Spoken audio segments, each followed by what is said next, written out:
আসসালামু আলাইকুম ভিউয়ার্স, আজকে আমাদের কাছে আসছে একটা টিভিএস রাইডার গাড়ি। তো গাড়িটার স্টার্টিং প্রবলেম। আমরা তেল চেক দিছি, তেল ঠিক আছে।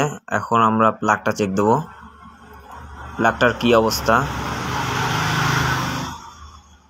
প্লাগটা খুলতেছে। তো প্লাগটার বয়স মোটামুটি 10,000 কিলো হয়েছে। 10,000 কিলো গাড়িটা চলছে এবং প্লাগটা একবারও পাল্টায়নি।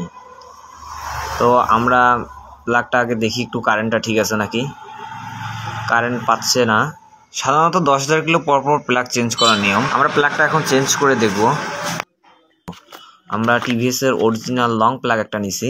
আপনারা সবসময় গাড়িতে পার্টস ব্যবহার করার সময় অরিজিনাল পার্টস ব্যবহার করার চেষ্টা করবেন, কারণ অন্য কোম্পানির বা ডুপ্লিকেট পার্টস ব্যবহার করলে গাড়িতে প্রবলেম দেখা দিতে পারে।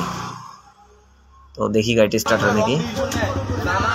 মাশাআল্লাহ, গাড়িটি স্টার্ট হয়ে গেছে। এটা মূলত প্লাগেরই সমস্যা ছিল। প্লাগের কারণে গাড়িটা স্টার্টিং প্রবলেম হচ্ছিল। শকুদুল সরদার মোটরসের সাথে থাকবেন। Thank you for watching the video.